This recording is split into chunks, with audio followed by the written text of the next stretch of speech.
At some point in the future, if YouTube ever decides they like me, I will upload the entire uncut video.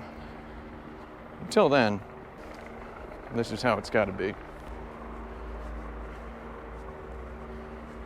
You know, I really, absolutely, no jokingly, knew I was done with this video like 2 weeks ago.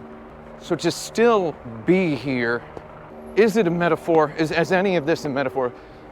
I don't know. All I can say is, like all the best metaphors, this one works even if it's not an intentional literary device. In fact, it makes it work even better.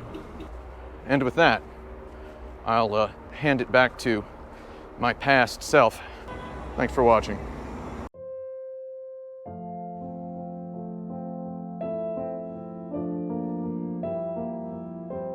Hello and welcome back to Video Games. I'm Tim Rogers. You are watching the Action Button review of Cyberpunk 2077. Let's talk about what I didn't like. I didn't like a lot of stuff about Cyberpunk 2077. I loathe the phrase, "I wanted to like it," so I will never say that. I will say, however, that I went into the game with high hopes. I knew that CD Projekt Red had never made a game with guns in it, much less a bigger than Grand Theft Auto game with guns in it. I knew a lot was on the plate and on the table. I knew the makers took a risk by choosing to craft such a triple-digit hours lengthy, stuffful, and graphical experience. I savor rich themes and I drink up tasty aesthetics with my mental milkshake straw, so I figured I'd have no trouble shifting my good time hat into hyper-tolerance mode for any mechanical hiccups I encountered in my quest to thorough completion. What I'm saying is, I expected to like Cyberpunk 2077 by hyper-tolerating its flaws, and I expected to do so with relatively little effort to my cranial muscles or my temporomandibular joint. Though I've got to say, at the end of my first run, I couldn't yelp find one dry cleaner in all of Manhattan I'd trust washing my good time hat. I endured. I never outbursted a single sentence of haterism. I never even yelled, "Oh, come on!" I not once through clenched teeth shrieked, "Are you kidding me?" I remained calm. Yet, microaggressions mounted, and when at the end of the roll of the 39 minutes, 38 seconds, and 51 frames' worth of staff credits I removed my good time hat, I found it so caked with nanoparticles I could just barely make out the ghost of the team logo. A critic of any piece of media, whether it's a painting or a Vin Diesel film or a Vin Diesel video game or a rock album, faces a frequent philosophical dilemma opposed to most mechanisms of human nostalgia. We tend to think of the old days as the best days, and every critic does this both of their life and of the art that informed their life. Though with distance of analysis, we often inversely weaponize nostalgia. I spent years honing this critical instinct in the name of better informing the design of video games being made by more talented persons than myself. These days, I suppress it in the interest of focusing on goodness and positivity, though I say with experience that the ghost never exactly expires. As time built between my 100% completion of Cyberpunk 2077 and my sitting down to write this review, my micro-dislikes fermented into the mass of notes I have compiled into the borderline coherent script which I am about to read for your entertainment or illumination. Know that most of these notes I typed feverishly, literally feverishly, from a hospital bed, city blocks removed from my apartment, my computer, and my trove of video footage. In the pessimism that accompanies awaiting MRI and CT scan and blood test and biopsy results, I outlined the following tale of mechanical woe. Absence had made my heart grow darker. Yet my good time hat is a fearsome strong article of proverbial clothing. In the heat of the playing experience, I had concocted head-canonical diegetic explanations with which to whittle into stumps the most aggressive of unfinished prickly points and even the most heinous of glitchly intrusions. I realized in my hospitaling hour that I had baloney-fied myself with these pipe concoctions. It took a doctor's note-padded clinical impression of imminent brain hemorrhage to snap my years ago razor-honed pessimism back into place. Floodlights, hot and loud. I saw it now. I had played a busted game. I can forgive the Good Time Hat's wool for draping in front of my eyes for those 200 hours. Cyberpunk 2077 literally tells a story about busted hardware and buggy software. All them glitches represent obvious canon. Jank did not depress me much. After all, what appropriately lived-in science fiction world don't include a guy slapping a machine and yelling, "Oh, come on!" every couple of minutes? The jank is practical genre canon. For best example, Cyberpunk 2077 makes somewhat obnoxiously frequent usage of a screen-shredding graphical effect during which a sort of translucent electric blue rendition of the Matrix's blonde, brunette, redhead code jitters atop the screen. The ominous notification, "Relic malfunction detected," accompanies this. The relic is the chip inside the protagonist's head, which serves as the Keanu genie's bottle. Relic malfunctions increase in frequency like labor contractions, indicating the imminence of Keanu's birth into total control. When relic malfunctions happen, our protagonist stumbles, falls, nosebleeds, or up-throws, usually in rhythm with Keanu Reeves's blipping into yet another delicious cameo, offering either a helping hand, cynical words, or both. Don't you fucking dare float off! Not now! At other, completely random times during open-world traversal segments, Cyberpunk 2077 may throw us a relic malfunction screen filter just to keep this doomy aspect of the narrative design alive. So when I completed the first of Cyberpunk 2077's 3 beefy Act 2 quest threads, and Keanu Reeves appeared to yell at me about how I should be going after the corporations and burning them to the ground, and finally, for the first time at my dialogue option selection, V actually really seemed to take the time to listen, ask questions, and understand this baby ghost's point of view, and even after the conversation had finished and the relic malfunction glitch filter effect stayed on the screen, I felt a more lighthearted version of the way I felt when my gastroenterologist told me I had an esophageal inflammation and probably needed to stop drinking coffee. I'm saying, I thought, in exactly these words, well, this is just how it's gonna be from now on. I motorcycle biked all the way from a motel in the outskirts and into the center of Night City with that glitch filter still popcorn crackling all over my massive television, thinking, well, V and Keanu are finally getting along. Sure, perma-burning a purposely ugly glitch filter atop your game's more expensive than God graphics in the name of richer narrative design immersion is a bold choice, though at least they made a choice, and as a critiquer of media in this particular day and age, don't I at least gotta applaud that? At the end of the day, wouldn't at least Martin Scorsese prefer whatever this is to any plot beat in a Marvel film? Then I paused, got up, and went to the bathroom. The barren solitude of the toilet brought back to me a splinter of sense. I returned to my criminally uncomfortable sofa. I saved my game. I reloaded the save. The glitch persisted. I closed the game and reopened it. The glitch persisted. I started thinking, my God, if it turns out that the big twist in this whole story is that this entire thing is literally a virtual reality simulation, I will eat my Xbox One Elite Controller Series 2. I reloaded a previous save and re-endured the anti-corporate angry conversation with Keanu Reeves. This time, when Keanu Reeves re-entered the neuroether, he took the glitch with him. In summary, so strong the airtightness of my good time hat, I'd convinced myself a glitch was cinema. That the glitch was a glitch involving a fake glitch elevated the alas not quite seeable to you all tempest inside my brain into a premier work of modern art. As this icicle of art melted in my brain over the ensuing hours, I developed a clean and helpful mistrust of any real boring glitch that just so happened to involve Cyberpunk 2077's user interface. Early in the experience, when I'd first met Keanu Reeves' Johnny Silverhand in an elaborate playable first-person flashback conjured in protagonist V's dying gunshot brain by the rebooting relic chip as it invited Johnny Silverhand's unbottled genie to stretch out in the full roominess of our modern brain, a subtitle had gotten stuck at the bottom of the screen.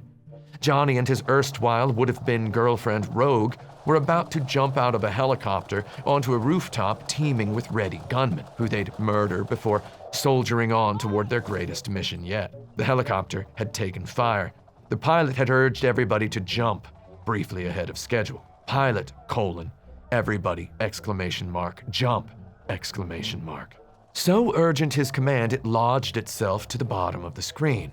Or should I say, Johnny Silverhand's heads-up display. The subtitle did not go away for the rest of the mission. I told myself, maybe Johnny recognizes the pilot's urging everybody to jump as the moment he truly gave his soul over to the beyond. The urgency of the command had banged a brain gong.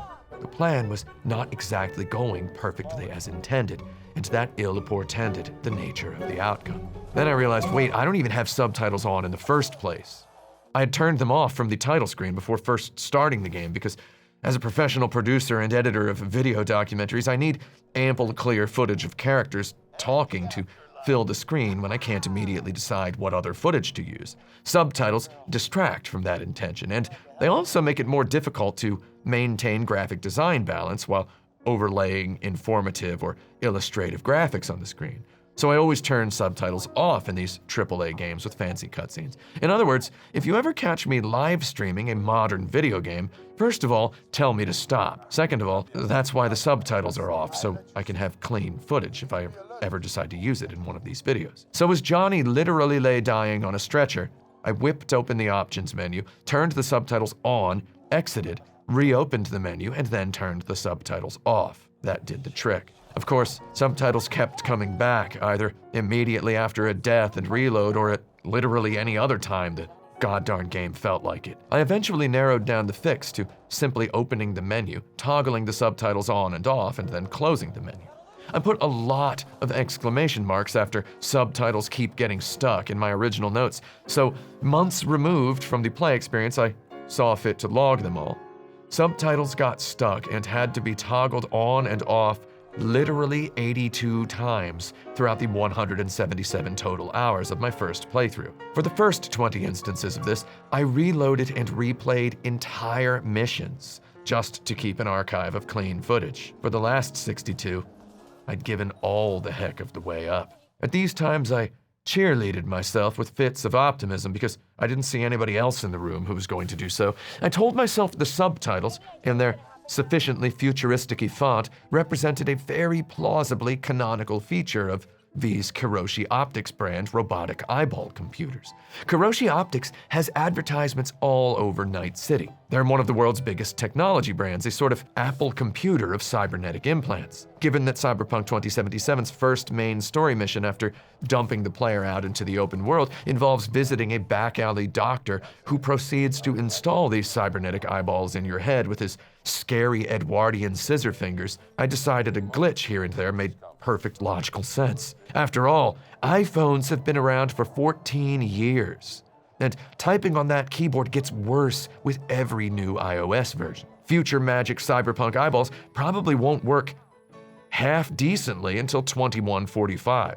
Whipping open Cyberpunk 2077's Witcher 3 copy-pasted settings menu and scrolling down to subtitles felt itself a simulacrum of sorts of chintzy operating system software people daily deal with in this 1980s-inspired alterna Cold War dark future. When you wear your machines on the inside, putting up with their mundane turn it off and then on again baloney becomes about as sci-fi as jacking into any given matrix. I didn't even need to shave my hair into a mohawk to feel perfectly immersed in cyberpunk roleplay. All I needed was my dedication to clean footy. A subtitle got stuck and I'd say, "This old cyber deck," or "Gotta get Doc to look at these optics." I didn't even mind having to whip open the menu and toggle the minimap off every time I wanted to capture a good first-person view of an environment.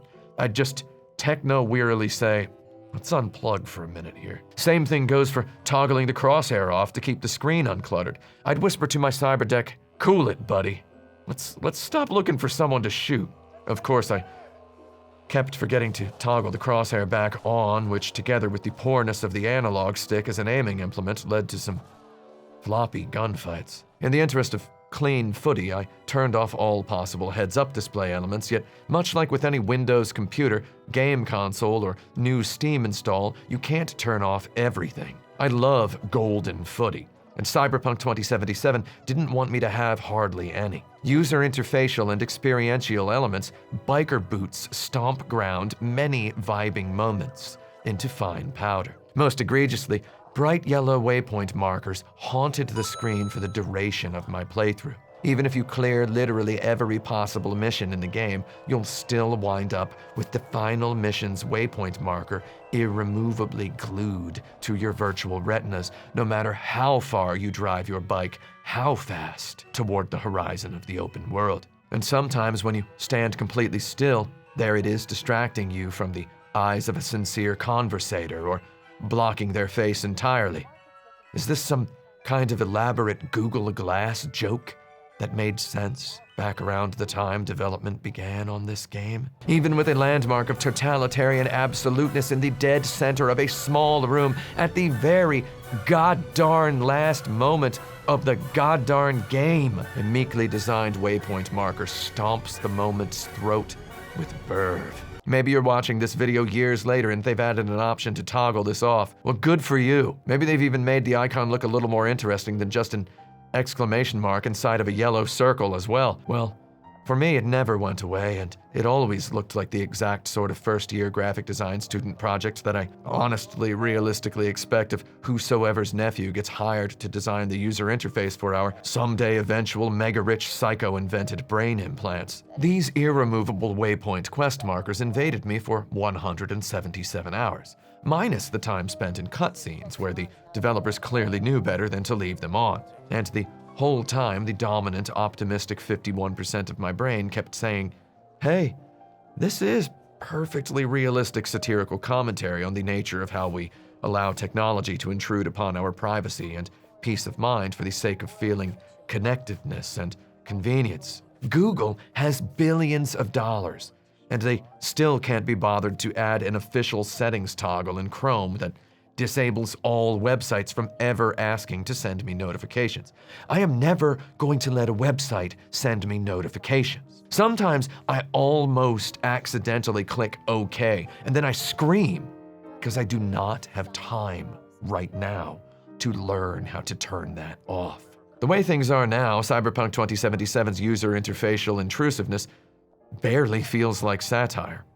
I'm pretty sure that if and when we ever do get brain computers and fancy techno eyeballs, we're going to get bombarded with advertisements for Walmart brand toilet paper every time we sit down to take a dump. With what suffices today for gregarious and generous spirit, I even extended this goodwill to the multitudinous moments wherein on-screen user interface elements stomped the mood of a tense conversation. Most grievously, Cyberpunk 2077's helpful user interfacial features made this inconsequential, insignificant, piddling little lore shard glint in excitedly helpful communication of its collectability, while a main character wept over the impending death of her most precious friend. In my graciousness, I allowed this as simulacrous satire, for who among us has not had a smartphone buzz for a bad reason during an important conversation?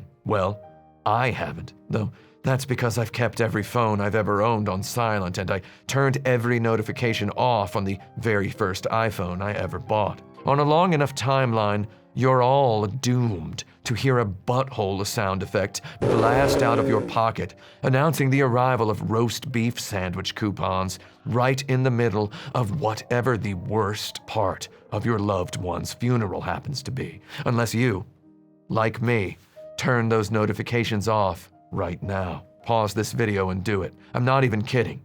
Never turn them back on. You look at your phone when you feel like you should, and it's okay if you look at it somewhat frequently. You don't need it telling you to look at it. You don't. You become less human. I don't have time to get into what I mean by that. You want to try to be as human as possible while reconciling that with modern societal norms. Get into that later. I wish I could turn my phone onto silent mode in Cyberpunk 2077. Your phone rings all the time. People call you constantly and give you quests. They don't call you during a quest. though the instant a quest ends, the phone rings with someone asking about something with perfectly idiotic timing. Cyberpunk 2077 barely gives us 2 seconds to hang out and soak in Night City without some jerkweed calling us about work. A dozen or more, oh, it was definitely more than a dozen. More than a dozen times. Just as I approached one quest marker, my phone rang, plunging me into a conversation about somebody's proverbial garbage that needed taking out or laundry that needed being washed. At the end of the conversation, I have the option to say, I'll do it, or I won't do it. And saying I won't do it immediately results in me never being able to do that quest, missing out on all the quest's rewards and its possible sequels. So of course, what you do is say you will do it, and then you just don't do it right now, you do it later. However, just saying I'll do it forcibly yanked my mini-mapped waypoint marker away from its position mere centimeters in front of me and dropped it miles distant, requiring me to numbskulledly open the quest menu and re-choose the mission at hand. Is this, too, a satirical commentary on the dangerous ego damage we suffer to our commoditized self-importance in this real modern era? Or maybe I just felt it more because Geralt of Rivia didn't have a phone. I swear this stupid Jarvis-like talking taxicab artificial intelligence called me 300 times. I counted them. It was actually 295, though. Permit me this one roundup.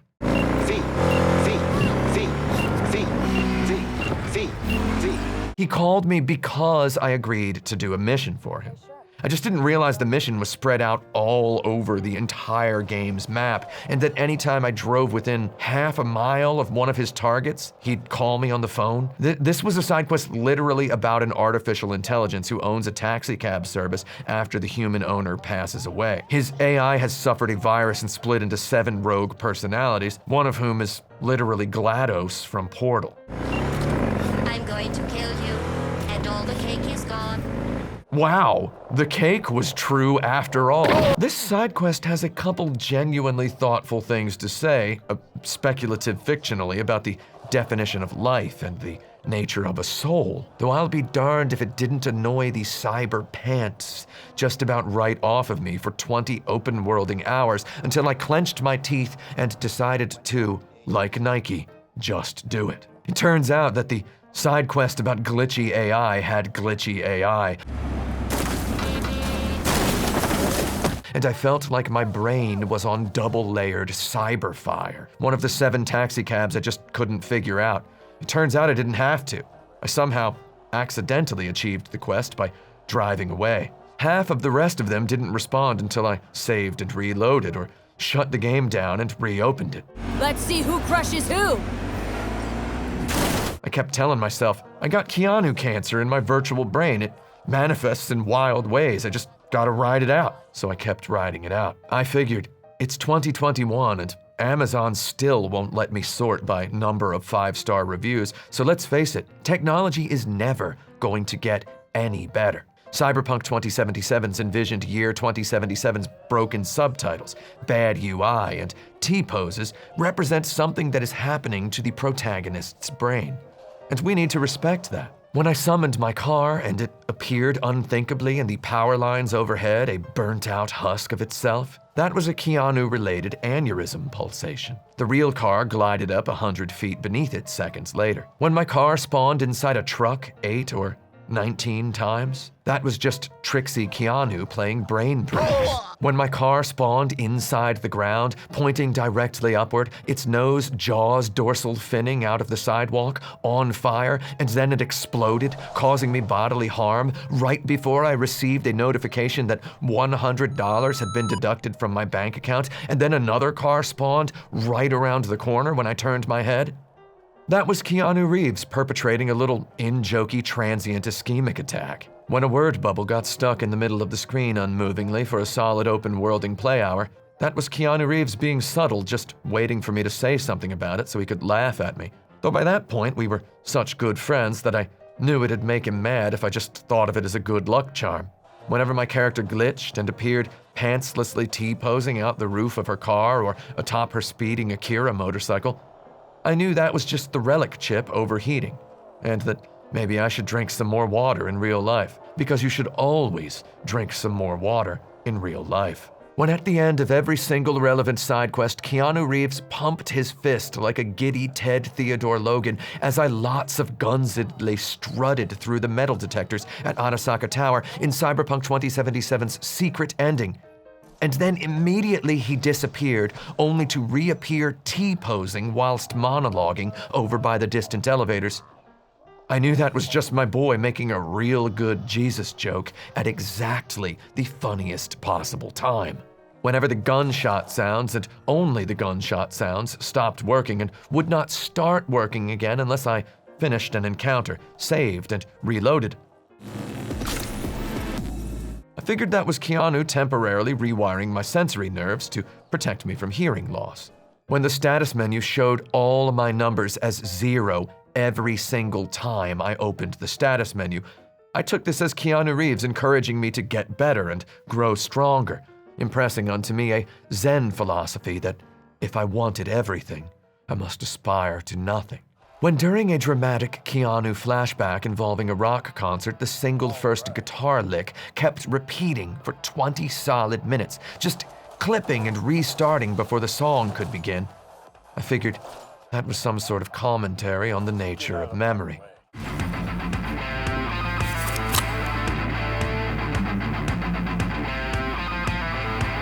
Burst. Whenever I opened the equipment menu and suddenly noticed my hair had disappeared, I figured this was a relic glitch affecting my residual self-image. When I killed an enemy netrunner in the middle of their uploading an overheat quick hack on me, 4 times out of 7 I counted, the uploading overheat notification stayed on the screen until I saved and reloaded. Again, that's just my Keanu-polluted brain hardware. In the final mission of the Arasaka ending route, I shot a netrunner dead while I was uploading an overheat quick hack on them, and the breaching icon remained on the heads-up display even after every other monster was dead. I didn't want it on there during the impending premium cutscene dialogue, so I decided to save and reload. Then, I realized this being the final mission, the game wouldn't let me save, so I did the logical thing and drowned on purpose in a nearby swimming pool. When I woke up, I was back in the city at the very beginning of the first of the 4 cutscenes that led into this long, stealthy action encounter I had just gotten into the middle of. Again, just a Keanu-induced hallucination. Somehow, my dedication to metafictional immersion helped me stay quite lucid beneath the pounding of a Niagara and a half of glitches. I did not laugh at these glitches. I certainly didn't feel the need to clip them and tweet them or TikTok them or Facebook them or Instagram them or some way otherwise #microblog them. I simply let them flow into me. I knew deep down they'd all be gone before most of my viewers ever saw this montage. Having a shit day. Don't make it worse. Like dolphin urine in the ocean.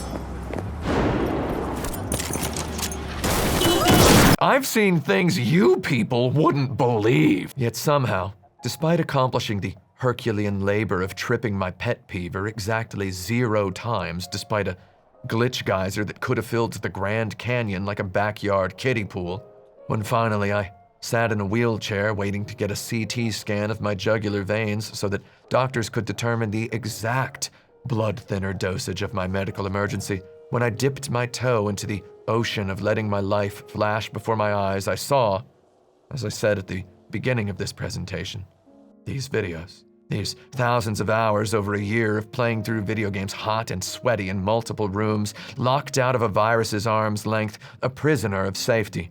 And when that flashing back slowed down, as I assume it does for everyone in that grim station, my mind's toe tips alighted sprightly upon a single memory, picked from a cherry tree whose randomness I cannot hope to ever understand.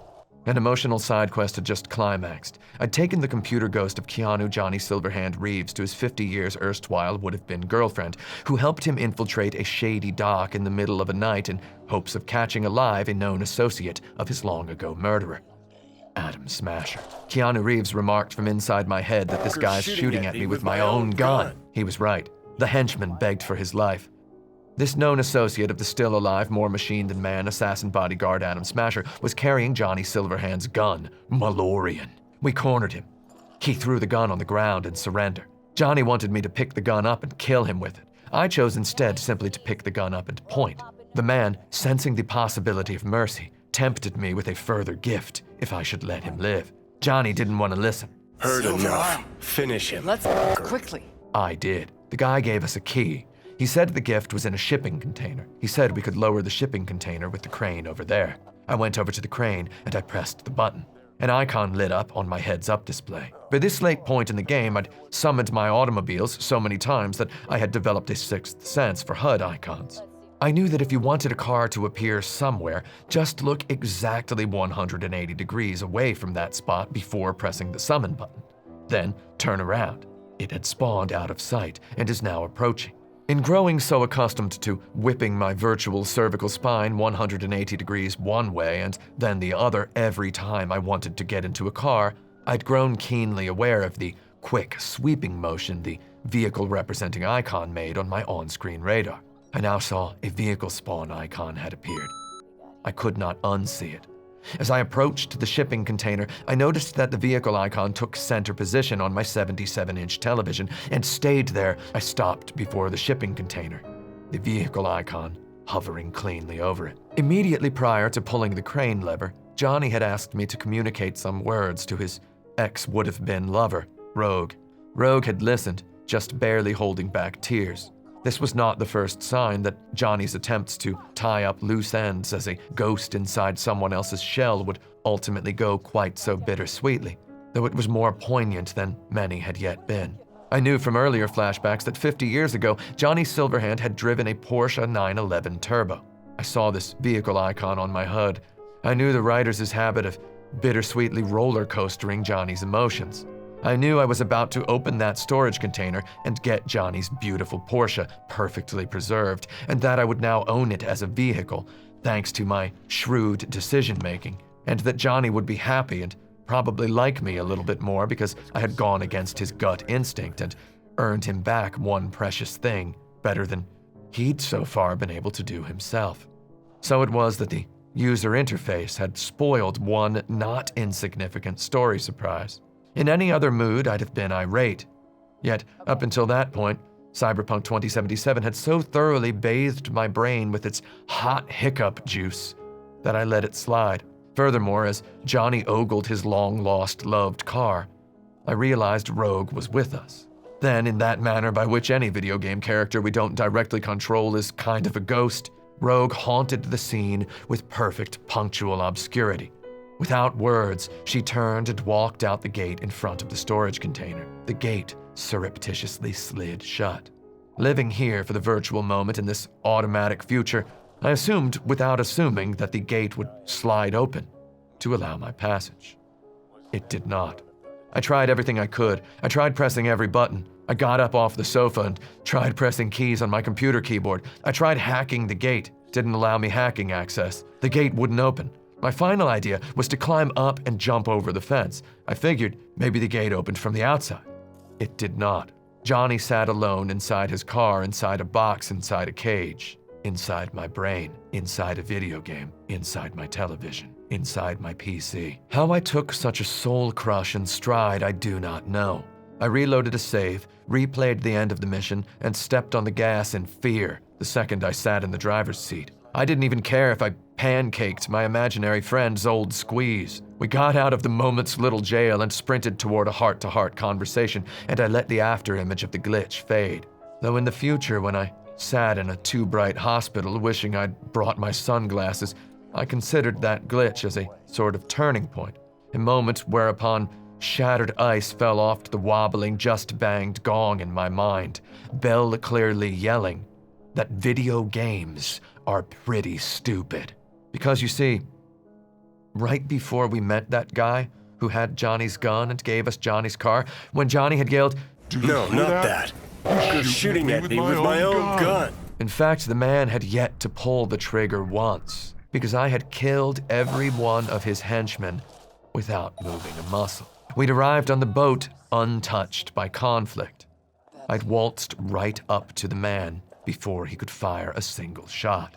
I was able to do this because video games are stupid. And even then, Cyberpunk 2077 is a stupid video game. When I finally sat down to log my footage of Cyberpunk 2077, the full darkness of the realization that had dawned on me in the hospital sunk the full length of its teeth into me. Looking at my footage of Cyberpunk 2077, I saw for the first 12 hours the playstyle of a seasoned video game player coming to grips with a big, robustly complicated game's myriad systems. I saw fumblings and failings. I saw missed stealth opportunities. I saw myself misusing or otherwise overthinking the game's cryptic hacking mechanics. And, frustrating to my hind-seeing self, I saw myself get nearly to the end of a laboriously lengthy combat encounter, only to reload a save 20 minutes back because the final enemy teleported inside an enclosed glass garden area. He was on his back, kicking and screaming and unable to free himself, and he was carrying the access key I needed for the elevator. This did not just happen once. It happened at the very end of the biggest battle of the final mission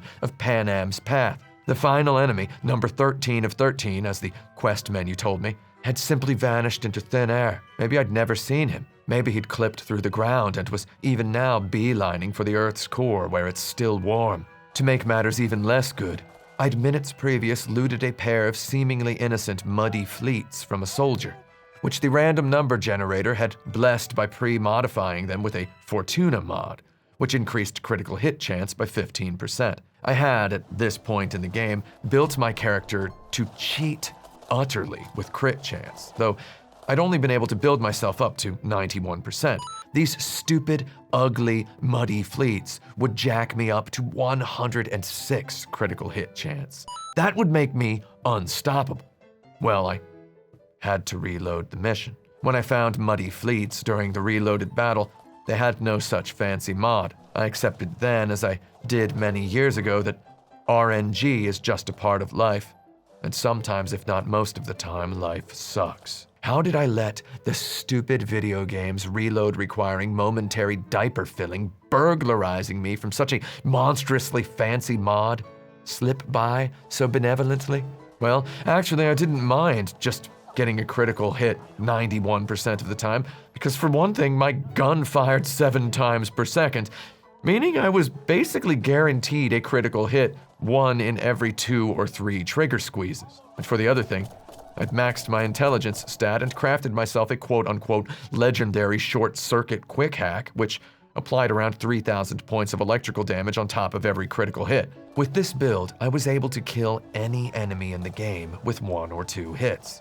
100% critical would have let me one-shot literally everybody, though personally, I appreciated the mystery of the 91% critical chance. You never knew when that 9% was gonna strike. And what's a machine gun if not a gun you fire a lot of bullets from? 1 shot at a time feels weak. Popping off a 3-shot burst, however, feels exciting, or at least what in Cyberpunk 2077's endgame suffices for exciting. It took me a while to assemble this build. I can trace the genesis of it back to an exact moment in a mission in Act 2. Of course, the genesis was glitch-related. I just had to reload a save and repeat an entire battle at a gas station. I'd done remarkably well with the battle, thanks mostly to my new favorite gun, Fenrir, which I'd gotten during a side quest before starting the mission. Fenrir has the effect of hyper-regularly lighting enemies on fire. You can even use it to light corpses on fire. Ridiculously, it's the reward for a mission in which you have to rescue a monk from wicked members of the Maelstrom gang who derive sick pleasure in imposing technology on morally opposed persons. I'll slice you into bacon and fry you up! These freaks have already roboticized the monk's brother. Now you've got to stop them before they do the same to him. He gets mad at you if you kill any of the gang members, since he's a life respecter, though by this point in the game I'd yet to find a subtle approach that felt rewarded in any way other than with hollow words, so I just killed them with a crowbar. Probably because the level art reminded me of Half-Life. So many crates. There, next to this monk admonishing me for executing kill violence on grand schematically innocent souls, was a game designer whisper tempting me to live deliciously with this here iconic weapon that lights enemies on fire almost every time you squeeze the trigger, even after the enemies are dead. This stupid gun awakened in me a gremlin-esque spirit, and so my video-evidenced attempts to roleplay a street-smart hacker with a Keanu problem devolved into B-roll for a local TV news piece about juvenile delinquents. I just could not stop lighting dead bodies on fire. See that? They're mine! Murph? She sought it with thimbles, she sought it with care, pursued it with forks and help. Johnny, payload.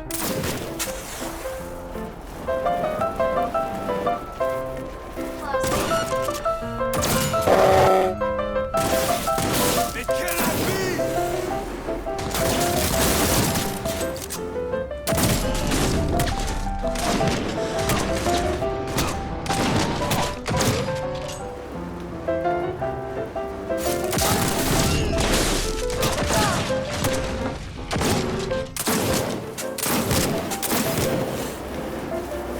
Though asking me to light the same dead bodies on fire 2 times, then 3 times, then 4 times, because the game took a dump and I had to reload my save? No way, Jack, this vampire inside me needs blood from fresh monsters. So I thought, hey, let's roll the old brain back a couple yards. Why not take this glitch-related forced replay of an encounter now fully gone stale as an opportunity to diversify my video capture, perhaps for a moment about the myriad choices the game offers the player with every combat situation. So I whimsically equipped the short-circuit quick hack I'd been neglecting.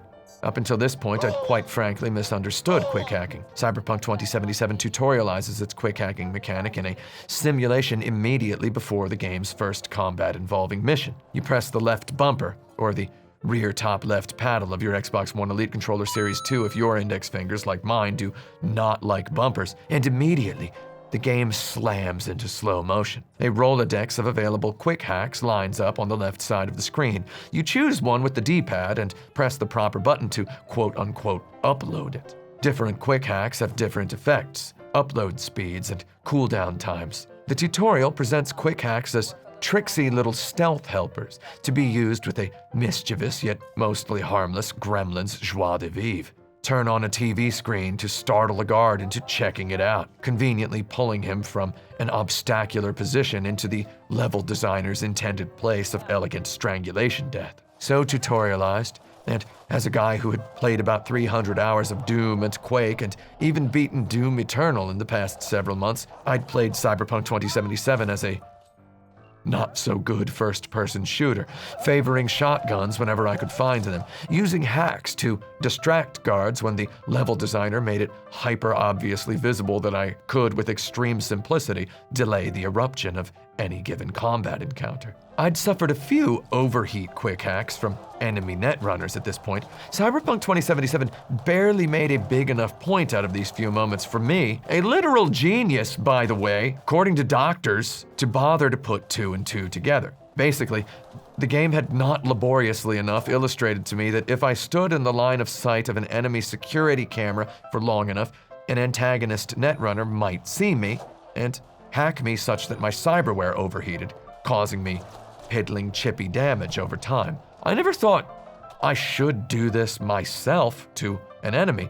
Even when I obtained an overheat quick hack myself, I figured that was just a baby's toy for losers compared to my big, loud guns. I guess getting a gun that lit people on fire more or less immediately brought me over to Team Heat, because right there in that repeated battle encounter, I decided to try using some of these so-called offensive quick hacks. I started by shocking an enemy drone. Eerily, the drone immediately fell dead to the ground. Doubly eerily, the loud popping explosion of its electrical parts did not alert any of the more fleshy guards. I now started doing the math in my head. My cyber deck has RAM units, which are like magic points, except they recover automatically over time. Time slowed down when I opened my hacking interface. I'd been an idiot for never using these offensive quick hacks during battles before.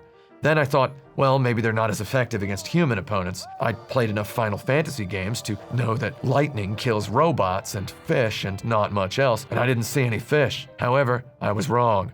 My first ever execution of Short Circuit on a human enemy ripped from him a sizable chunk of his health. And he didn't even see me do it. The in-world explanation is that people have these cybernetic implants all over their bodies, so any good enough hacker can just make them go haywire, causing electrical damage. This makes sense when you explain it like that, though it barely makes any sense at all that they'd sell this hack as a piece of software in a store. How's this work? Any punk off the street can waltz in here, grab some shady running soft? No, not just any punk. Within minutes, I was using the hack right up in dudes' faces, before then shooting them in the stomach, lighting them on fire. This sounds a lot more exciting to narrate than it looks on screen. You know, you should be looking at the video sometimes instead of just listening. In this one gas station combat encounter, a candle lit in an upstairs window of my mind. In that attic room, the idea of a dynamic, excitingly mixed playstyle flickered for a moment and then whooshed into nothing. Skipping forward through the next several hours of my footage reveals a player's brain rapidly breaking.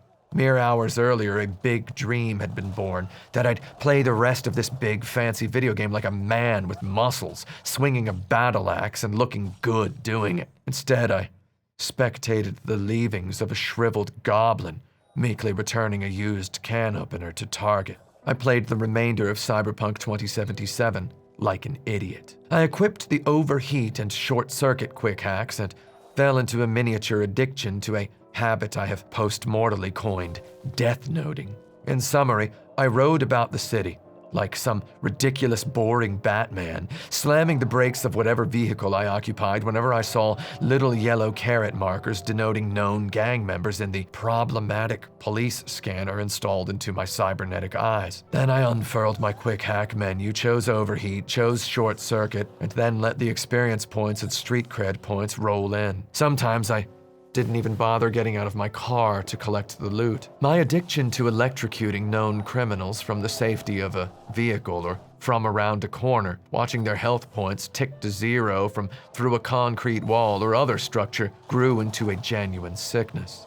At the point I started shocking idiots to death instead of engaging them in some kind of dynamic combat that would make for good television for my viewers, I had yet to spend a single one of Cyberpunk 2077's attribute or perk points. You earn an attribute point every time you level up, and the level cap is 50, so you can earn a total of 49 attribute points during the game. You start with 22 attribute points, so you have a total of 71 attribute points to allocate wherever you see fit, across 5 stats, each of which maxes out at 20. Now, I did real good in second grade math, so I know that 5 times 20 is 100, giving me a deficit of 29 points that can never be. In other words, you can't max everything in Cyberpunk 2077. I figured I'd get the lay of the land before I started committing to any one attribute over the others. I had, early in the game, surveyed the many perks associated with each attribute. Reflexes perks let me buff my gun skills. Body points would make me stronger at melee, give me better defense, make me more physically intimidating in select dialogue situations, or give me more hit points. Cool would give me more bad butt dialogue options and make me less detectable in stealth situations. Technical ability would let me become a master crafter and also impress characters like Judy with my computer knowledge during some dialogues. And intelligence, the Dungeons & Dragons player's natural-born stat of choice, would enhance my quick hacking abilities. Cyberpunk 2077 lets you look at all these perks without paying for them, which is pretty much how skill trees work these days. A skill tree before you've earned any perk points is like a BMW commercial. You might be able to afford this someday. Though, like a BMW commercial, Cyberpunk 2077's empty skill tree also specifically advertises most targetedly at the customer who will never buy the product. You survey these perks, many of which can be leveled up 2 or 3 times to stack its effects, fully knowing that the game will never, in one playthrough, give you enough attribute points to buy your way in to all of these skills. You need a technical ability score of 10 to unlock such and such skill, and you get your fingers out and count for a couple seconds and realize you might never bother getting that score so high before the endgame. More of these skills exist not to be unlocked than do. This is the game designers banging the drum of choice again. Choose how you want to play. Well, I'd waited so long to make any choice at all that I was slightly underpowered enough in combat to primarily enjoy the stupid gun that lit my enemies on fire almost all of the time, which opened the brain door toward appreciation of electrocuting idiots consequencelessly from half a city block away. I'd perused all the stats and decided intelligence was the one for me. Building intelligence would give me more RAM for my quick hacks, and it would make my quick hacks deal more damage. I pumped the number up to 10 and then kept my remaining points how they were in case I developed new tactics later. I did not develop new tactics later. I cruised around town death-noting countless jerks with my now significantly stronger powers of electrocution, overheating, and poisoning. I have entire 3-hour video files consisting entirely of my idiot goblin past self driving around Night City, strutting up to some known criminals, standing stock still, starting a fight they won't win, and during which I will not move a muscle. Just standing in the middle of the street while these fools sprint at me and die and fall into funny positions on the ground. In these massive 4K 60 FPS .mp4s, I kill, gingerly step up to the corpses, pluck every gun and loose trinket off the ground until I'm utterly over-encumbered, and then walk at Terminator speed, I'm talking Terminator 1, when the slowness of him was the whole point, toward either my motorcycle or one of the criminals' cars, whichever is closer, because that over-encumbered walking speed sucks. And then I rocket away toward the nearest drop point. I sell all the loot and walk away significantly richer at a much more refreshing speed. I had played this game in a honey herb Ricola-sucking haze, so scrubbing through this footage of my previous compulsive behavior puzzled me. Then, eventually, all was revealed. I had been death-noting random morons in order to farm street cred points so as to increase my in-game street cred level to 49 out of a total 50, so that I could gain permission to purchase a Netwatch NetDriver Mark V, a legendary cyberdeck that retails for €43,750 at the Ripper Dock at Haywood Wellsprings. The Netwatch NetDriver was military tech. It had 11 base RAM, a buffer of 8, and 6 quick hack slots. By the numbers as I had reckoned them during my recon trips to every Ripper Dock in town, the Netwatch NetDriver Mark V Cyberdeck was the best cyberdeck in the game for electrocuting people from a city block's distance. I had used the starting cyberdeck, the weakest cyberdeck in the game, to level my street cred up to within 1 level of max, just so that I could purchase the best cyberdeck in the game. Not only would my quick hacks do more damage, I could also equip more of them and use more of them thanks to the increased RAM size. I knew that with a Netwatch NetDriver Mark V, no one could stop my final shock goblin form. I actually sailed right past 49 street cred and went and leveled up to 50. The Netwatch NetDriver Mark V arrived as a foregone conclusion, with an intelligence stat leveled up halfway to the good enough 10 points. Having unlocked 0 perks, I proceeded to ruin every enemy for the rest of the game's luxuriously lengthy campaign. I was even playing on hard difficulty.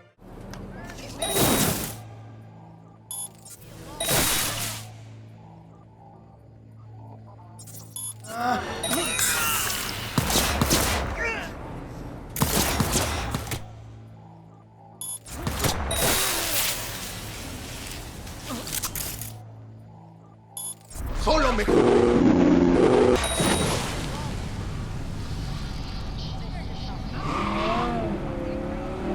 It didn't matter. When I approached a side mission's encounter area or open-worldian criminal hive or main campaign's lavish geometry box, I first checked for security cameras. If I found one, I hacked inside it. Now I used the D-pad to toggle left and right between every camera in a facility. If I saw an enemy, I targeted them and entered breach protocol mode. This initiates a hacking minigame that would feel at home in a 22nd century reboot of BioShock. Look, I'm not going to get into the breach protocol minigame. It's pretty boneheaded, though I think that's the point. By the middle of the game, if you've hacked a lot of enemies, you're going to have gotten pretty good at it, and it certainly feels at the very least sort of like something trenchcoat science fictional to untangle these little puzzles at a satisfying speed. I blasted through the whole game with just 2 breach protocol programs: Ice Pick, which reduced the RAM cost of my hacks, and Mass Vulnerability, which made enemies weaker to my hacks. Let me put it this way: I was born in America. I will never turn my back on value. Even with the beefiest cyberdeck in the game, I ain't gonna say no to reduced casting cost and increased effectiveness. Besides, if you breach one enemy, you breach every other enemy on their network. This amounted to a frequent wave of curious prickliness. At the very instant I decided to begin any given combat encounter, I plunged myself into this dinky little puzzle minigame for a period of seconds that even to an expert felt just too long enough to give me hacker whiplash when finally I jacked out back into the task at hand. Then, with the network breached, I targeted the first enemy and killed them either with 1 shock or a shock and an overheat for emphasis if I wanted to speed it up. The jerks died silently. Occasionally, a fellow henchperson identified a dead body, though I shock-secuted them as well, and even after painstakingly scrubbing through all my footage, I can't remember a single instance of someone finding the body of a person who'd found a body. With this quote-unquote tactic in hand, I cleared entire meticulously designed dungeons while crouching in full view of the non-existent anybody unstupid enough to step 2 feet outside of their patrol route. Then I stood up and walked in like I owned the place. At this point, I basically did own the place. I've referred to ownership of the place before as one of my favorite brain feelings in the best video games.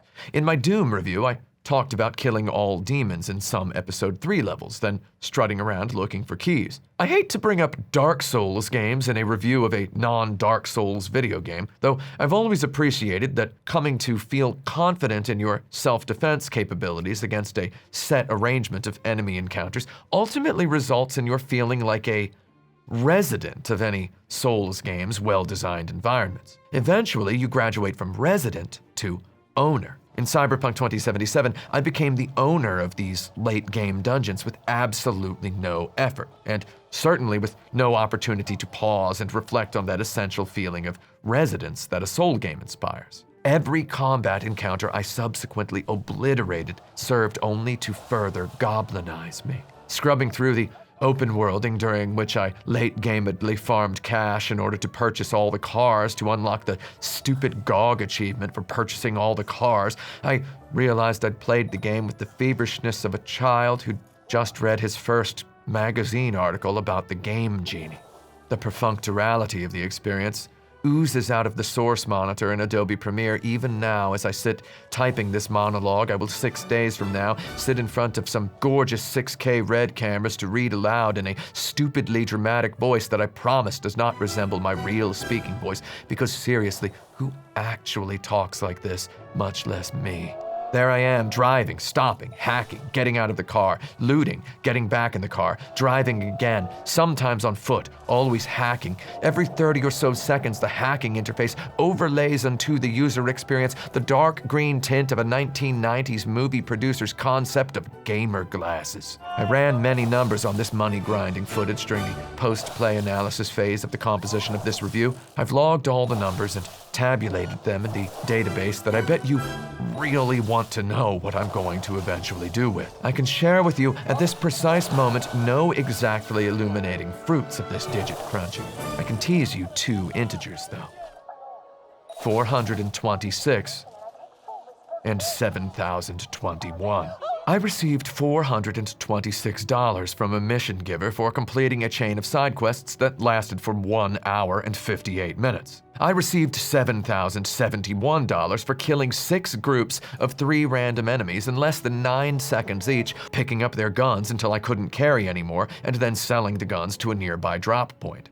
4 minutes of work. I realized that the side quest has rewards beyond mere money. For example, that you get to enjoy participating in a cinematic and excellently composed little piece of AAA video game, whereas the death noting prowl is just a joyless little time suck. Though still, this cherry-picked example well simulates the fluctuating nature of Cyberpunk 2077's open-world box of chocolates. When you take on a mission, you don't know what you're going to get, and that's the whole point.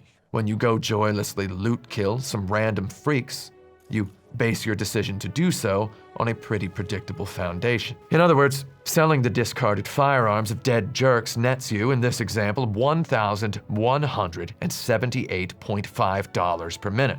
Completing that quest, on the other hand, nets you $3.61 per minute. In the immortal words of one Ordell Roby, start adding these numbers up and tell me this isn't the business to be in. Lewis? So brainlessly, I steamrolled over Cyberpunk 2077, repeating the same stupid combat trick over and over again. I realized that if you haven't played this game, it might sound like I'm saying, I beat Super Mario Bros. Just by running and jumping, though really this experience made me feel wrong and alone. Cyberpunk 2077 should not have let me play this way. Even for a game about hackers, especially for a game about hackers. I begged every day that I'd wake up, press the ignition button on my massive PC tower case, and my Sabrent Rocket 4 Plus 4TB TLC memory NVMe solid-state drive and AMD Ryzen 5950X would conspire with my Verizon Fios gigabit internet to boot me to the desktop fast enough that GOG Galaxy would launch and auto-download a massive patch that forced me to stop playing kindergarten watchdogs. This never happened. Cyberpunk 2077 let me keep playing this way all the way through each of its 5 endings, using tactics that'd never get me picked for any self-respecting third-grade dodgeball team. At times, I felt like Cyberpunk 2077 was designed by a 4th grader who was being threatened with no recess until they do their homework. Reliving my previous playthrough as the spectator of a little window of Adobe Premiere, I feel like if I were a detective and this was someone else's footage, I'd think that whoever was in control hated the game. For whole 3-hour chunks of footage, my prior self Terminator struts into side quest warehouse dungeons and methodically burglarizes the corpses of fools who never even saw her enter.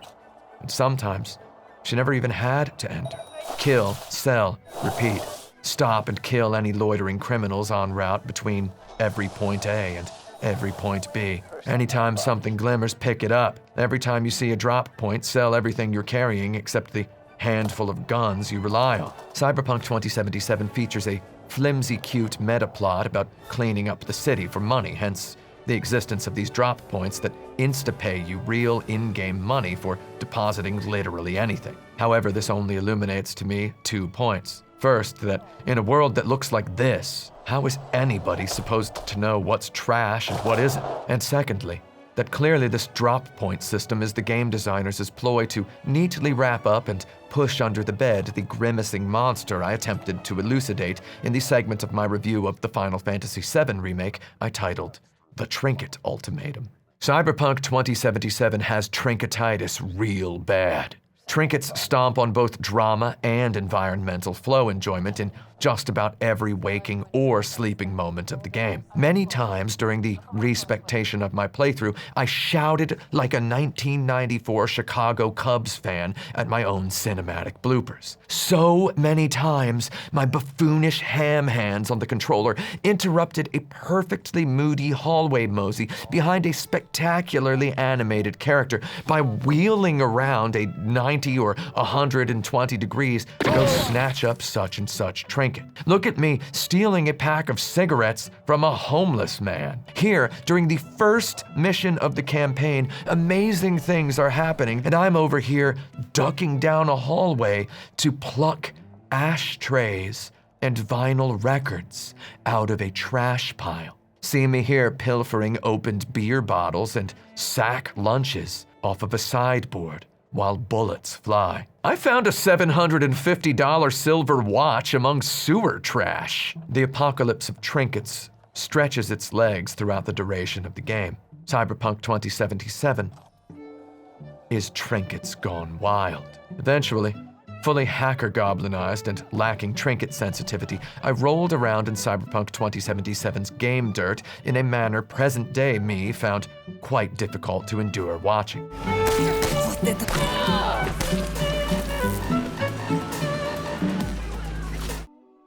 Yet endure I did. I cleared the final mission. For my first ending, I chose Hanako's path purely on the strength of my short-circuit hack on level 10 intelligence. Like that guy in my college dorm who got all the way to Sephiroth in Final Fantasy VII without ever equipping a single materia, I had gotten all the way to the end of Cyberpunk 2077 without spending a single perk point. Except unlike that guy, I had actually won. For the rest of the endings, I leveled my intelligence up to 20, spent as many perk points as I could on things to boost my hacking offensive power and recovery rate, unlocked the skill that allowed me to craft legendary quick hacks, and leveled up my short circuit to legendary. This made it so that short circuit damage would attach itself to any critical hits I scored with any weapon. Using mods from my inventory, I boosted my eyeballs up to 20% crit chance, equipped an assault rifle that RNG had miraculously blessed with a base 36% crit chance, purchased a 25% crit chance boosting mod at a clothing store, attached the mod to Johnny's sunglasses, and proceeded to shred every variation of the final mission, with my 91% crit chance gun doing tens of thousands of additional damage per second, thanks to the supremely overpowered short-circuit hack. I even attached a silencer to that gun, so all of this idiocy counted for stealth. When laid in one variation of the final mission, the godlike powerful artificial intelligence construct Alt Cunningham executed a total system takeover of Arasaka's underground facility's robots and began shooting to kill the humans. What the narrative expected to read as brutality barely impressed me. Alt had shut down an Arasaka mech coldly and silently. Meanwhile, I could do this to a mech with a single shot of my assault rifle. Guess that's all. Now you tell me, which one of those looks funnier? Yes, that's all. I realized later that many players built up this same skill set and equipped a smart gun, which automatically targets enemies. They shared this tactic on Reddit and in wikis and in YouTube comments. It never crossed my mind to use a smart gun.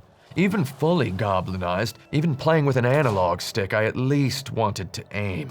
Besides, a smart pistol does not carry as many bullets as an assault rifle, with which I killed the final boss with a single clip without even letting him step out of the entrance vestibule.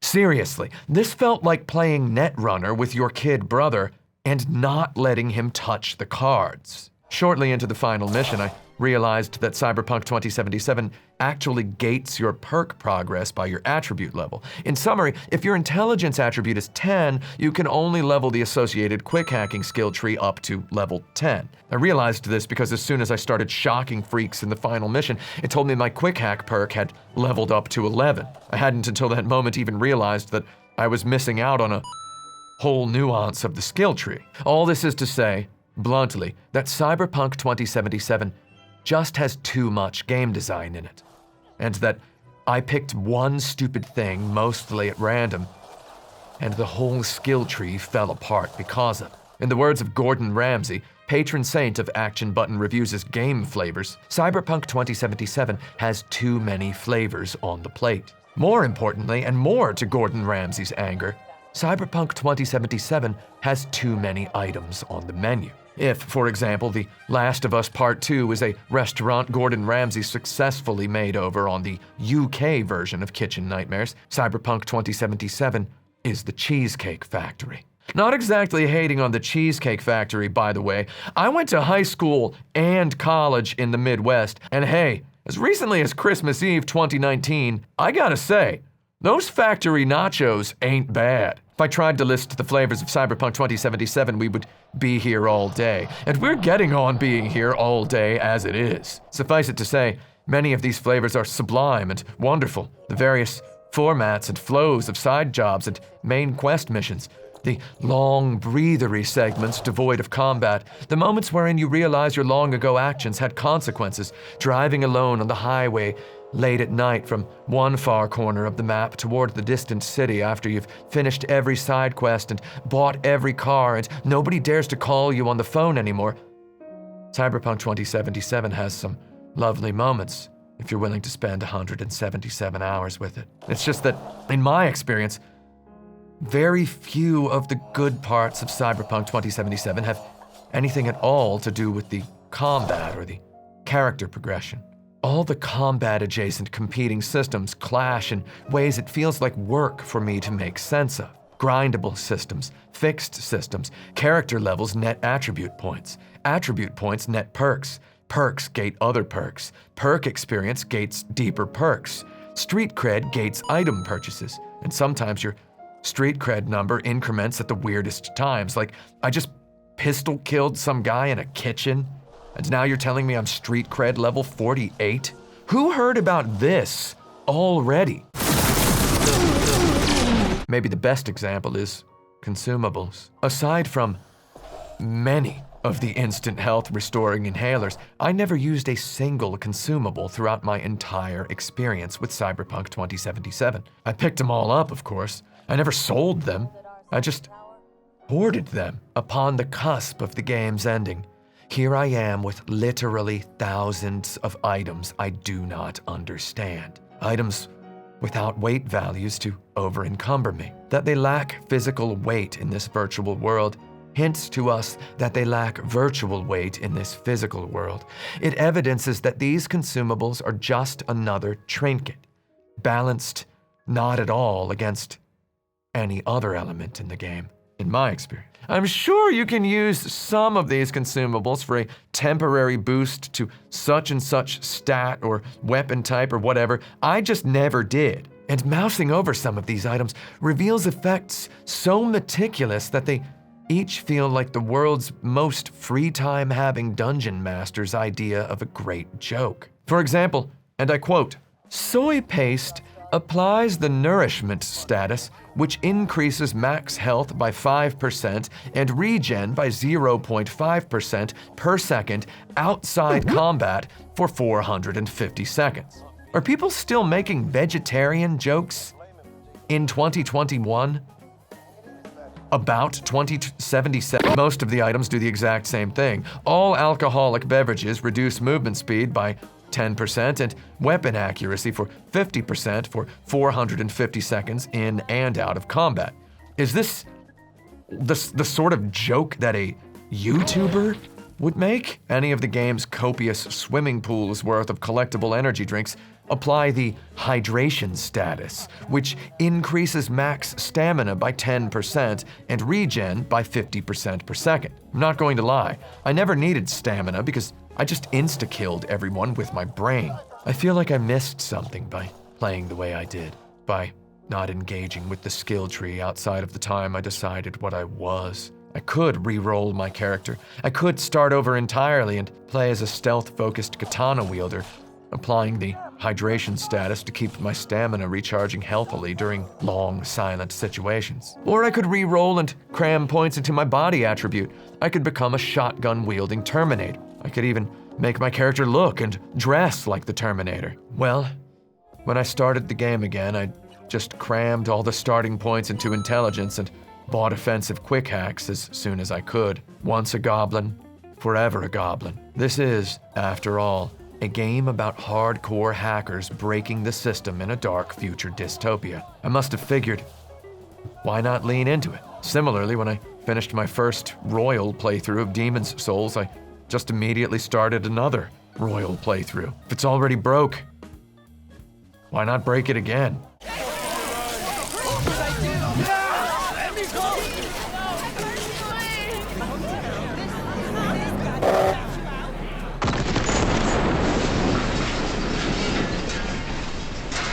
I am sure YouTube already teems with men of my race and general sketch artist rendition ranting endlessly about the problems of Cyberpunk 2077. Many of them perhaps bristle with rage at a carefully tabulated list of features teased in gameplay demos or trailers that wound up missing from the final game. The dialogue system in Cyberpunk 2077 is fully gameplay driven. I'm sure many YouTubers as of this point in May of 2021 have become both full-time chroniclers of the people's wishes and stalwart authenticators of the Tolstoyan extensive patch notes' many understated guarantees. Someone out there, I suppose, and sort of hope, dedicated an entire live stream to verifying the patch note that says, fixed an issue where, after the player commits a crime on the roof of a building, NCPD officers would spawn behind the player's back. I'm not going to check YouTube to verify these people's existence. I'm just going to hope. I personally have worked on AAA video games before. I've heard ideas crafted and honed, and I've seen them prototyped. I've tweaked these features with my own keyboard finger hands. I've seen them discarded or deleted. I needn't complain about what Cyberpunk 2077 showed us at E3 years back, yet forgot to bring to its own birthday party. I've got too much going on in my own life to even imagine stressing out about that. If I were to make a video cataloging my own wishes, it'd consist of so many mundanities that the average viewer would click the thumbs down, call me something worse than a troll, and then close the tab. For example, I'd say, hey, maybe you shouldn't display the over-encumbered warning during cutscenes. For example, ones where your best friend literally lays bleeding to death next to you in the backseat of a car. I also think you should reword the little notification that says entering a new area whenever I drive into a different area from the one I was previously in. Maybe only call it a new area when I've never been there before, and just say now entering when I have been there before. Also, I'd ask the developers to kindly add an enableable option that auto-toggles the crosshair off outside of combat situations, toggling it back on only should you brandish a weapon. This would be helpful for video producers. Likewise, being able to toggle the minimap off with the bindable hotkey would suit me quite well. I mean, the game removes the minimap during the more important dialogues, so clearly somebody there already knows that sometimes it's gotta go. I'd advise the developers of an avalanche of such mundanities, and I wouldn't bother touching any of the stuff I'm pretty sure they're going to address in patches or DLC. Also, I guess I could talk for at least an hour about how they should make a Judy ending path DLC. She organized a little revolution. Maybe she could organize a big one. Oh, also, I guess I would also say that they should really just let me use the D-pad to navigate the inventory menu. Your menu is literally a grid. It is just squares and rectangles, man. If I press the D-pad, just jump to the nearest box. Destiny came out in 2014, man.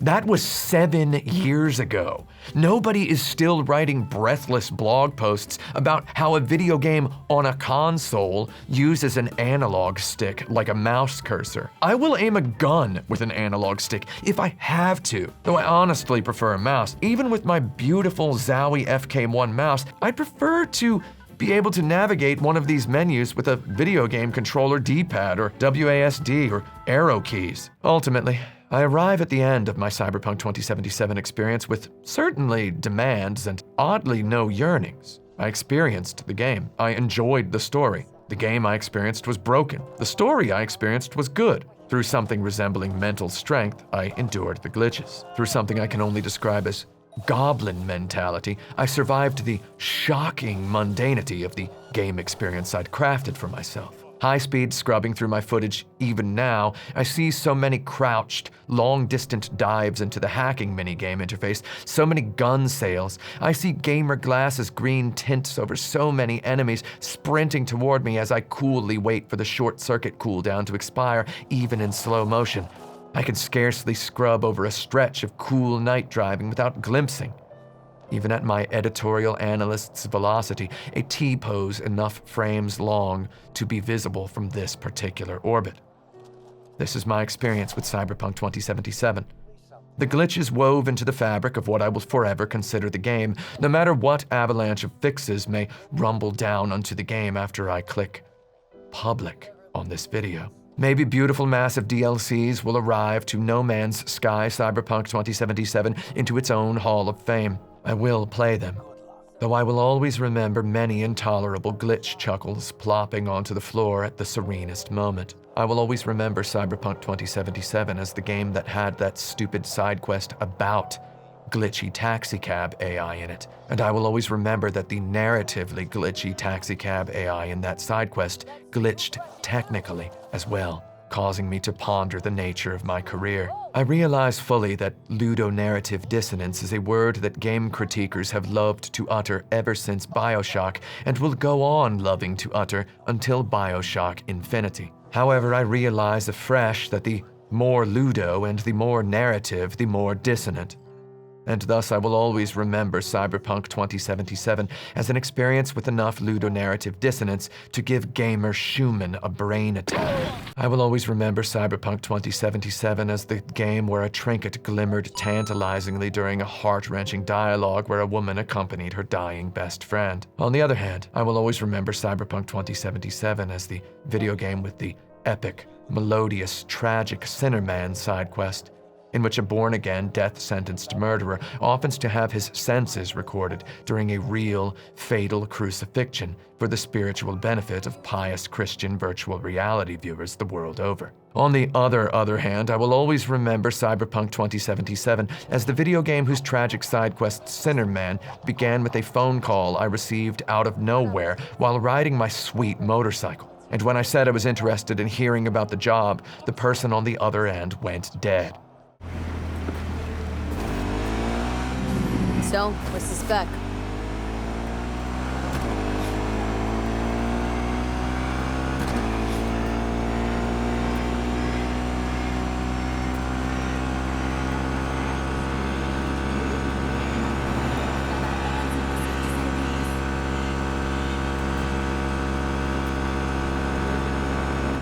Utter silence for exactly 20 seconds, after which I was given a chance to agree or disagree.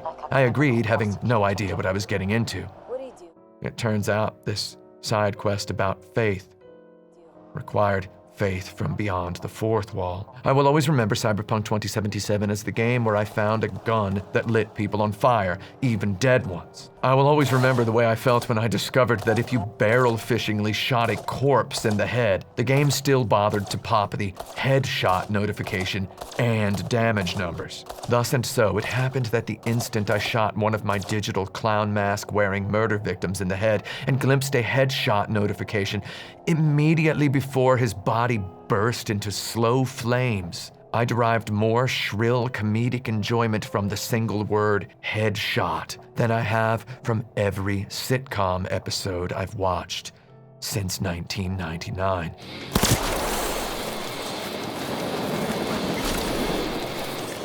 I will always remember Cyberpunk 2077 as having a story good enough that I agonized over so many incidental dialogue choices, only to sometimes get yelled at for not paying attention 3 frames before I finally made my choice, resulting in 100 moments like this. Something wrong? These girls know you're chipping faulty implants.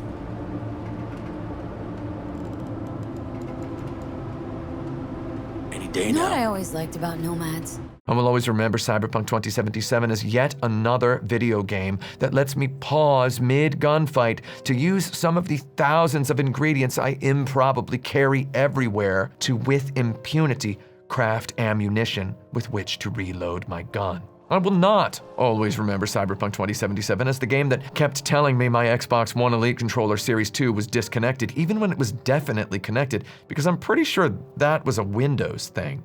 We'll work something out. Right now, I'm just out. I will always remember Cyberpunk 2077 as the video game that flashed me a level up notification immediately after I landed a dramatic kill shot on literally the final boss. I will always remember Cyberpunk 2077 as the video game where a side quest notification blasted up onto the screen while my best friend died in the back seat of a speeding car during the thrilling high-speed escape sequence that concludes the first act of the story, just because the car happened to glide past the location of the quest dungeon. I will always remember Cyberpunk 2077 as the video game where immediately after that car stopped with my dead best friend in the backseat, I walked over to a reverse vending machine and sold it 40 pounds of guns so I could resume walking at a brisk pace. I will always remember Cyberpunk 2077 as an incredibly good-looking video game, just constantly manifesting new diapers to fill. Then again, maybe your experience will be, or has been, different. We played it at different times. Maybe to you, I'm basically a time traveler from the past. Maybe you played a game where all this was fixed, or smoothed over, or, at the very least, prettied up. Then again, I know for certain that they can't possibly get everything. Finally, I will always remember Cyberpunk as the game that had that cyber psycho side quest wherein you hunt people whose cybernetic implants have tainted their brains and caused them to go on murderous rampages. I will remember this side quest as numerous parts with baffling ends I never understood until I realized near the end of the story's final act that I had to send a text message to the detective in charge in a separate thread for each target, meaning I got 7 side quests from over 40 game hours' worth of rewards in one instant. And the money was less than I'd earned spending 4 seconds killing 3 unsuspecting Tiger Claw gang members in a particular gazebo I liked in the city center. I will always remember Cyberpunk 2077 as the video game whose side quest in which I had to stop a cyber psycho's rampages included an optional reward-boosting directive to take the target alive, and that I could accomplish this seemingly complicated directive by entering the menu, equipping a simple mod to my eyeball implants that rendered all my shots non-lethal, and then shooting the cyber psycho ludonarrative dissonantly in the face with a shotgun until they fell over, still breathing. What I'm saying is, while I'm sure the developers will fix many objectively broken elements of Cyberpunk 2077, it'd take a bucket of miracles to fix all the subjective elements. Upon its release, many critics called Cyberpunk 2077 unfinished. Some games, patches can finish. Some games, patches can only finish if you completely replace them with patches. What I'm saying is, even CD Projekt Red had to make The Witcher and The Witcher 2 before they could make The Witcher 3. In my opinion, you can't fix Cyberpunk 2077. And it's not any game designer or narrative designer's fault. It's the genre's fault.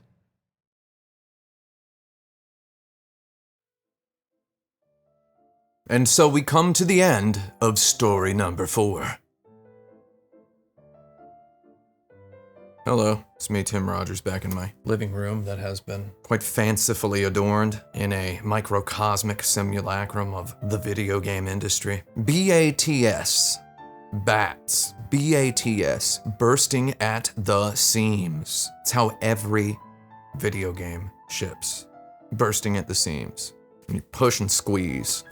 Get it in the barrel, stomp the lid. That's how every video game is. That's what I've done. You don't even want to see what it looks like behind this sofa. Up over the lip of this sofa is the lip. I'm not up on my sofa architecture terms. Right over the lip of that sofa. Trash. Trash. Garbage. Big 2.5 gallon Ziploc freezer bags full of paraphernalia of nebulous provenance. Barely half of one idea where any of that stuff came from, much less any particular piece of it. If I have to go through such a philosophical wrestling match just to prepare myself to sit in front of a camera and talk about a YouTube video that I made, imagine what the developers of Cyberpunk 2077 went through in the run-up to that December 10th, 2020 launch. So in other words, I do feel pretty bad about how much I joked about the glitches, and I feel like I joked a little bit too much about the glitches. I could have just listed those factually and it would have been funny. Once my car appeared and some power lines on fire, the clip speaks for itself. I didn't need to structure, I didn't need to build a library around each one of those. Though I gotta admit, I like the structure of this part. I like how I go from, how I like chronicle my goblinization, how I became a goblin, how I got hooked on hacking. I think that's a fairly decent piece of video right there. I took some more notes here. Hold on, let's see. You might have seen a couple clips of it here and there. So I actually went back and replayed the whole game after the most recent patch, as of the posting of this video, the most recent patch, in which they added an alternate appearance for Johnny Silverhand. And I replayed the game one more time. So it's playthrough number 6 at this point. And I tried to play it more or less honestly. I already knew the story. I knew how the plot played out. I tried to get to the end as quickly as I could. It took me 16 hours to get through the whole game. And just seeing that different Johnny Silverhand appearance. And I got all the footage of different Johnny Silverhand. I think I only used it twice in this video. 3 times. See if you can spot all 3 instances. And it was weird playing the game with alternative Johnny Silverhand. It's a little bit more glamorous, a little bit more, fancy fashion model looking Johnny Silverhand versus his more militaristic other appearance. So when I blasted through the game in those 16 hours, I went like whole goblin. They only let you slot a couple of your starting points into intelligence. So after that, I just went hammered on intelligence, got all the hacks, and I did it one more time. I even say in this video that I did another playthrough during which I just went straight for intelligence from the beginning. I did another after that in which I did the same thing again. And I feel like such a Nimrod. Just blasted through again just to get footage of fancy Johnny Silverhand, which he doesn't look right. I'm sorry. He looks like a poser, I believe, are the words of the is it the director who said that? Somebody said that on a stream. I didn't have time to watch the live stream where they talked about Johnny Silverhand's new appearance. A curious addition. It begs one to wonder, how many other Johnny Silverhand appearances are we gonna get? Am I ever gonna be able to change my hair color, for example? Buy new eyeballs, I can buy new arms, I can't change my hair color. Rockets installed in my Achilles tendons, can't get a haircut. I can get mantis blades installed in my arms, can't get a haircut. They're gonna probably add elbow swords, the Guyver vibrational blades, before they add the ability to get a haircut. Anyway, there's a whole lot more on that sort of thing in the next segment number 5, which, if you're watching these, if you decided to watch 4 and 5, maybe you should watch number 6 instead of number 5. Number 5's gonna have a lot of stuff about getting a haircut, which is something I need to do in real life. Gonna get a haircut as soon as I post this video. Gonna do it. Mom, if you're watching, my mom doesn't know what I do for a living. She thinks I write for a magazine. If all goes well, that's kind of what I'm doing here. Send me your pitches. Why do you think I'm learning lighting and shooting? Because I want you to send me your pitches, and then I will go to you and shoot you. And I'll pay you for it. My mom doesn't know what I do for a living. My dad doesn't know what I do for a living. They just have no idea. They don't know these videos exist. And that's okay, because, I'm a full-grown adult, constantly being informed that I don't look like I'm 42 years old. Buddy, if I moved one of these lights 1 inch in any direction, you would know how old I am, okay? Trust me, you would know. With shocking, one might say thrilling immediacy, you would understand my exact age, okay? I do not look like I'm 25 years old. Whenever somebody comments, oh, he looks like he's 25. I know what I looked like when I was 25 years old. Maybe you don't. It was not like this. It was different, okay? It was not like this.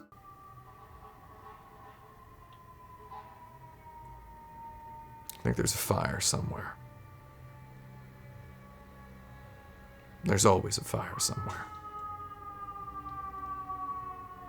Some people take it as a compliment when you tell them that they look young. Other people take it as an opportunity to reflect on the fact that they feel old. So think about that for a while. choose your next segment wisely, or proceed to the ending if this has been your second segment. Whatever the case may be, I'll see you again real soon, by which I mean in a few seconds.